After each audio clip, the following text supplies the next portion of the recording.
Bukod sa EDSA, isa rin ang Roxas Boulevard sa mga sikat at abalang kalsada sa Metro Manila. Napapanahon na raw para isaayos ito. Kaya naman naglaan ang gobyerno ng 250 million pesos para rito. Live mula sa Roxas Boulevard, may report si Dano Tingkungko. Dano?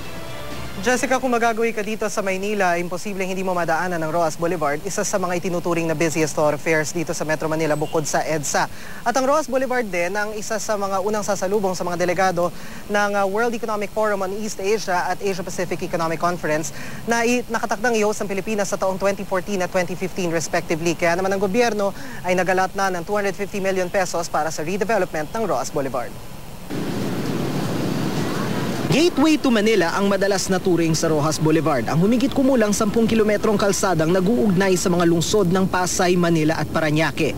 Roxas Boulevard is the face of the country. Kapag pinopromote natin ang Manila, laging kasama yung sinasabing the famous sunset of Manila Bay.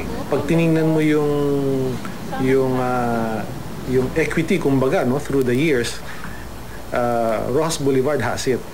Pero sa aming pag-iikot kanina sa Roxas Boulevard, kung mukha ng bansa ang pag-uusapan, kailangan yata nito ng konting retoke.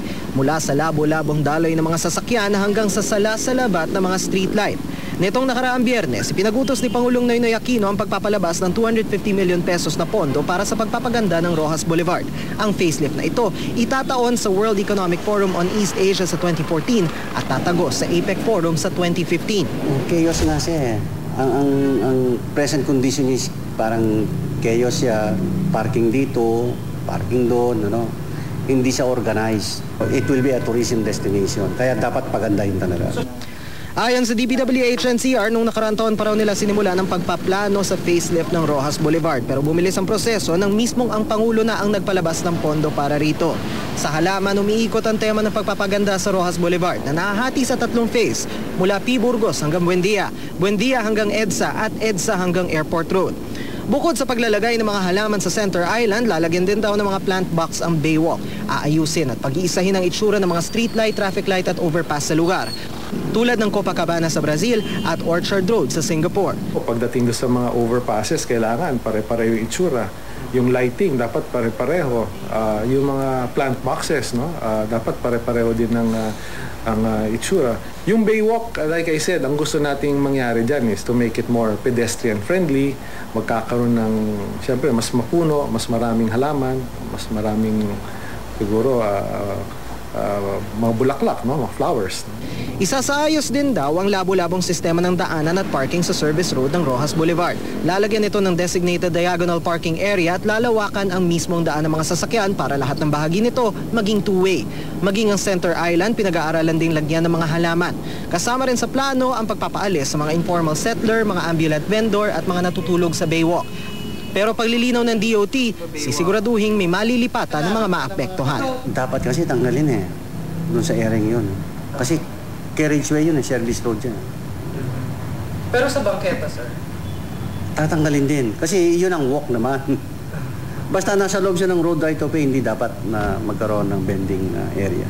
Kahit na walang WF at saka APEC, talaga naman kailangang ma-redevelop na ang Roxas Boulevard. So we are looking at beyond 2014, beyond 2015. Jessica, sa ngayon ay pinaplansya na raw ng DOT at DPWH ang plano na dapat daw ay mapulido na by end of August or September na isusumitin naman sa Pangulo afterwards para pag-aralan ito at aprubahan. Wala pang malino na time frame na binibigay sa atin sa ngayon ng DPWH at DOT maging sa magiging direktang epekto ng mismong pagsasaayos sa mga motorista. Pero gaya ng kanilang mga reblocking project sa EDSA, sabi sa atin ng DPWH, gagawin lang daw nila ito tuwing gabi, Jessica. Okay, other than beautification, Dano, alam natin, pag nagkakaroon ng storm surge, no, o yung nag-high tide at umaabot sa Roxas Boulevard yung tubig mula sa dagat, nasisira yung Baywalk.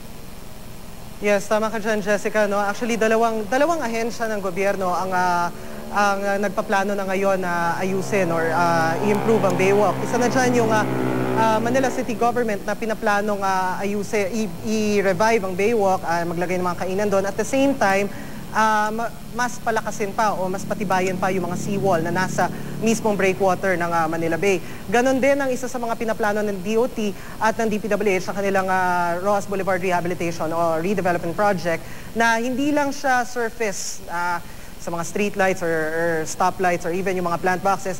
Basically, fundamental yung sinasabi nila sa atin na pagsasaayos, mismo pag-aasfalto ng kalsada, drainage, at isa rin sa mga kinoconsider ay yung epekto ng posibleng storm surge dahil ngayon ay rainy season, Jessica. Maraming salamat, Dano Tingkungko.